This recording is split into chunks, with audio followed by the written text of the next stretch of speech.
après, je préfère avoir une voiture qui tient bien la neige, sur la neige que d'avoir un thermomètre et d'avoir un thermomètre qui est un peu gênant.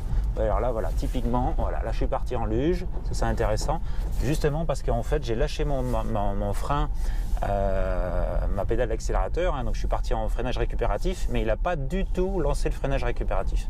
Je vais faire exprès d'aller dans la neige et puis de virer, voilà, là je pars un peu en glissade, voilà, hop, voilà, je reprends, contre-braquage.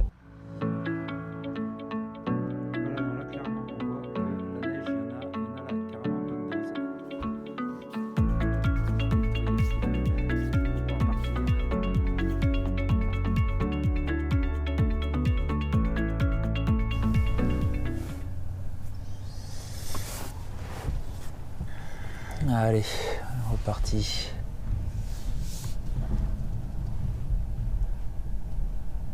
Bon, là c'est juste l'utilisation de la voiture, hein, sur la neige. S'il y a quelque chose d'intéressant, on le commentera. Alors qu'on peut arriver sur des bonnes doses de neige là. Voilà, la jupette ça la dérange pas du tout. L'essuie-glace, on va le mettre off pour l'instant. Voilà, et on repart sur la zone non salée. Cette partie-là, en fait, pour des questions écolo, en fait, elle n'est jamais salée. Donc elle est soit passée déneigée avec le chasse-neige, soit carrément c'est fermé. Mais il n'y a jamais de sel sur cette partie-là. Donc c'est assez intéressant du coup parce que voilà, lui il a mis un autre système, vous voyez, sur son Audi là, une espèce de système de chaussettes là, enfin une espèce de pince, espèce de pieuvre là, araignée, je ne sais pas comment ça s'appelle exactement, pour rouler là. Donc ça vous montre quand même que lui il n'ose pas y aller seulement avec les pneus de neige. Pourtant c'est un gros SUV Audi. Bon après moi personnellement je pense qu'il exagère là, le gars de mettre ça, enfin ou la nana de mettre ça. Mais bon, c'est peut-être lui qui a raison, on va peut-être se mettre au tas. Hein. C'est à mon avis un peu excessif. Voilà. Ah, il y a tous les chiens de traîneau qui sont sortis. Je sais pas si vous les entendez si j'ouvre. Alors évidemment, toujours ce calme, hein, vous voyez, là j'ouvre la vitre. J'ouvre carrément toutes les vitres, même pour vous faire entendre le bruit. Voilà, tout est ouvert en grand. Voilà. Ça, c'est ce que vous entendez, vitre ouverte sur la neige avec une Tesla.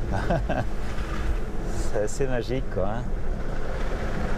Donc voilà, le vent, le bruit des roues qui claquent sur la neige. Et à part ça, pas grand chose de plus. Alors ça fait quand même un petit peu de bruit, hein, mais bon, sans commune mesure avec un moteur thermique, hein, où ça cumule tout. Allez, je referme parce qu'il y a le chasse-neige qui arrive. Alors en plus, il est en train de passer la lame de l'autre côté. Je vais tout fermer. Allez, on va se mettre côté opposé pour lui laisser passer sa lame.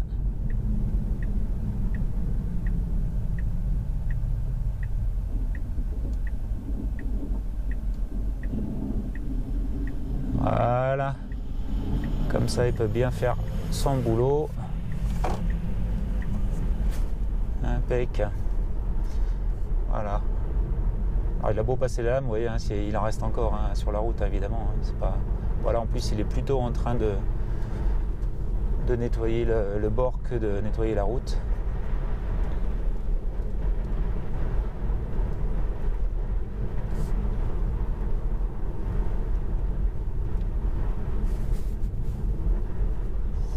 D'ailleurs c'est un peu étonnant, et les endroits il faudrait mieux pas déjecter trop la neige parce que c'est toujours bien d'avoir un petit... Enfin là c'est ce qu'il fait d'ailleurs, il met une petite bordure, il laisse une petite bordure. Ça fait que si on slope, on va taper dans la neige.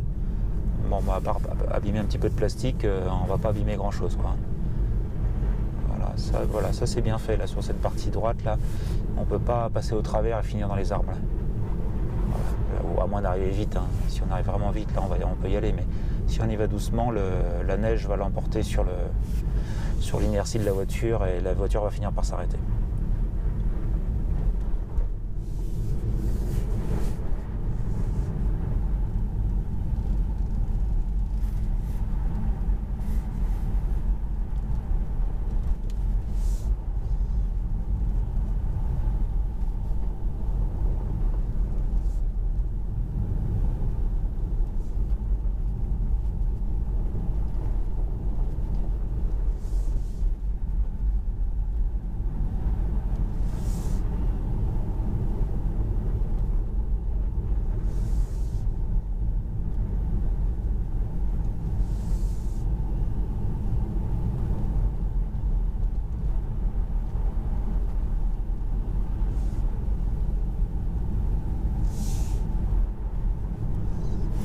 Ça décroche un petit peu, c'est toujours l'arrière en fait, c'est bien parce que c'est l'arrière qui chasse, donc c'est assez agréable à gérer du coup, hein.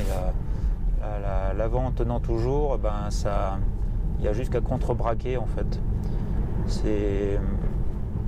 J'aime bien moi quand ça fait ça, surtout que c'est des petits décrochages, ça part pas, sauf comme je l'ai fait tout à l'heure là où j'ai réussi à le faire glisser un peu plus longtemps, mais on le fait exprès quoi. Ça fait qu'à la limite, même si ça arrive, alors qu'on ne l'a pas fait exprès, bah de toute façon, voilà, je ne sais pas si vous arrivez à voir en contrebas, le lac du Bourget. Pas forcément, parce que la caméra est pas très très haute, donc on n'arrive pas à avoir une plongée complète. Moi, je peux le voir. Un jour, il faudra que je mette la caméra sur un casque que je porte sur la tête, un peu comme je fais en avion ou en hélico, pour que vous puissiez voir en fait toute cette partie-là qui est magnifique.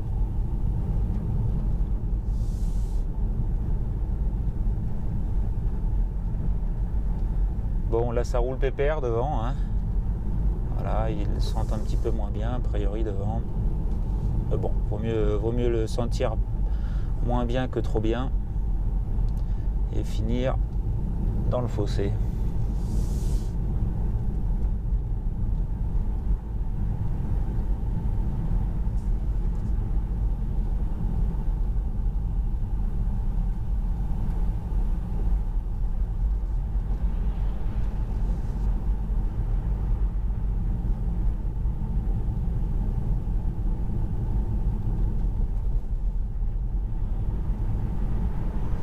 Ouais, voilà, s'il y avait un truc à dire, tiens, au niveau des bonnes attitudes, toujours bien regarder votre température.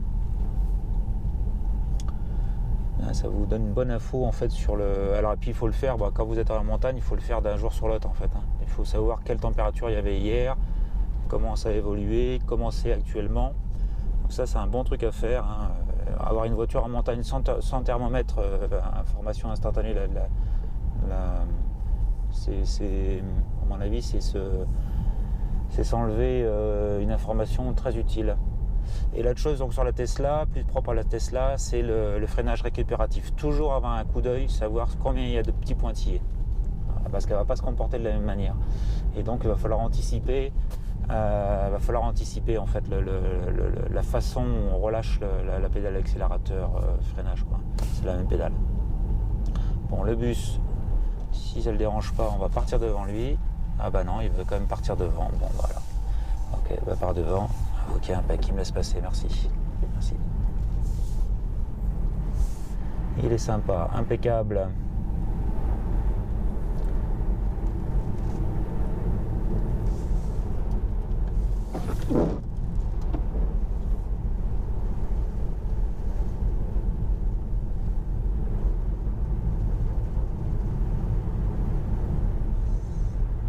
Voilà, ce qu'on peut préciser en plus, c'est le fait que le thermomètre il a de l'inertie.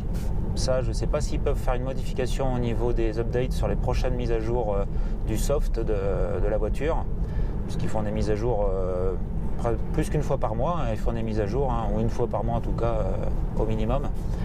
Ça, s'ils pouvaient avoir moins d'inertie sur l'information de la température, ce serait beaucoup mieux. On préfère avoir la température instantanée, même si on a la voiture qui est dans le garage et qu'on veut commencer à rouler, il faut que dès qu'on soit sorti du garage, tout de suite la température elle vienne bien se mettre à l'indication de la température, à la température réelle que l'on a dehors. Voilà, parce que sinon, si à l'intérieur du garage il fait 6 degrés, voire même le garage il est collé à la maison et qui fait 8 degrés et que dehors il fait -1 ou -2, c'est pas du tout la même chose. S'il faut qu'on fasse 2-3 km avant que la température elle annonce -2, c'est pas bon du tout parce qu'on commence à croire que la route va accrocher alors qu'elle va pas accrocher du tout comme s'il faisait 5 ou 4 degrés quoi. Voilà, ça c'est un défaut, hein. Ça peut paraître un petit défaut mais moi je trouve pas du tout, je trouve que c'est un gros défaut pour quelqu'un qui utilise cette voiture sans arrêt dans la montagne. Sur la période d'hiver, je parle évidemment, la période d'été, hein, qu'il fasse 15 degrés ou 30 degrés, on s'en moque un peu, hein. Ça va accrocher de toute façon. Voilà pour les points, un point négatif à rajouter en plus du freinage récupératif qu'il faut préchauffer la cabine, la batterie et puis de cette histoire d'essuie-glace là qui laisse un peu de glace sur la zone pile de la zone de visualisation de la conduite au niveau conduite. Voilà. Bon après je préfère avoir une voiture qui tient bien la neige sur la neige que d'avoir un thermomètre et d'avoir un thermomètre qui est un peu gênant. Alors là, voilà, typiquement, voilà, là je suis parti en luge, c'est intéressant, justement parce qu'en fait j'ai lâché mon frein, ma pédale d'accélérateur, hein, donc je suis parti en freinage récupératif, mais il n'a pas du tout lancé le freinage récupératif. Et du coup, je vais passer par là, et du coup, comme il n'a pas fait son freinage récupératif, j'ai pris de la vitesse, enfin j'ai continué sur ma lancée, en fait c'est pas qu'il a pas accéléré, mais il n'a pas du tout décéléré, donc du coup je m'y attendais pas, et du coup, au lieu de venir au frein, je l'ai laissé prendre aller dans la neige et prendre à la direction, mais il est quand même un petit peu parti en travers, un peu en luge. Voilà, donc là le tout c'est de ne pas s'énerver en fait, hein. Il faut pas s'énerver, mettre un petit peu de gaz si nécessaire pour avoir la raccroche à l'avant. Et puis voilà. Ils sont en train de travailler le parking. J'y vais.